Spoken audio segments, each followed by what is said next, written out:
Chère Paimpolaise, cher Paimpolais, vous m'avez élu conseiller général du canton en 2011. Depuis cette date, je me consacre pleinement à ce mandat départemental et vous rends compte régulièrement des actions que je mène. En 2013, vous le savez, j'ai décidé de conduire une liste en vue des élections municipales, des 23 et 30 mars prochains. C'est un engagement central.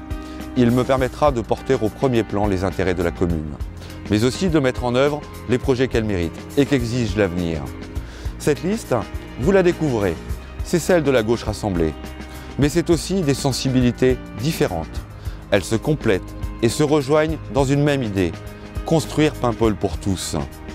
Je me suis entouré de femmes et d'hommes dont certains ont déjà exercé des responsabilités municipales. Mais j'ai souhaité aussi, à nos côtés, d'autres personnalités pour qui ce sera le premier engagement. Toutes et tous connaissent déjà les enjeux que nous aurons à relever avec votre confiance. Toutes et tous y sont préparés, dans un esprit de sérieux, mais aussi d'enthousiasme et de passion. L'engagement municipal, c'est d'abord de la disponibilité.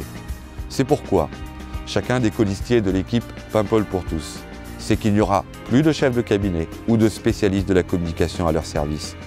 Nous serons en première ligne, en contact direct avec la population et les agents des services municipaux. Cette disponibilité est une mission essentielle de l'élu.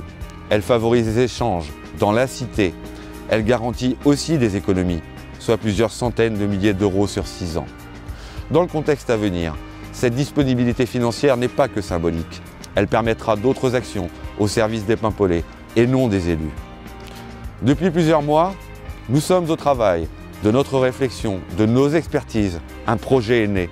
Il se peaufine maintenant dans les rencontres avec vous. Ce projet pour Paimpol sera une réponse à vos attentes. Quels investissements? Qu'en sera-t-il du 3e bassin? Des travaux sur la place du Martret? Nous ferons part de nos propositions le moment venu. Plus sûrement, l'action municipale ne saurait se résumer aux seuls enjeux du choix de la couleur d'un granit pour équiper une place. Prendre soin de Paimpol, c'est être attentif à celles et ceux qui y vivent, par le dialogue et l'écoute d'abord, en proximité.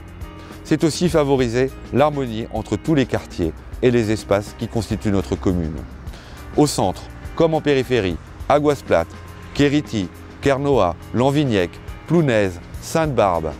C'est être présent et combatif quand il le faut, sur les sujets difficiles, l'emploi, la démographie scolaire, l'accès au logement, le transport, le soutien aux plus fragiles, que ce soit en raison de la santé, de l'âge ou des conditions sociales, l'accès au sport, à la culture.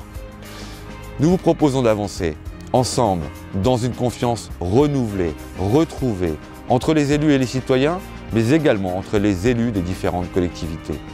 Paimpol, le grand Paimpol, peut reprendre la place qui est la sienne, celle d'une ville en harmonie avec son territoire, ses habitants, et se projetant de nouveau dans l'avenir avec espoir, envie et sérénité. C'est pourquoi je vous donne rendez-vous pour échanger, discuter, s'engager ensemble lors des nombreuses réunions que nous organiserons dans les jours qui viennent. Vive Paimpol!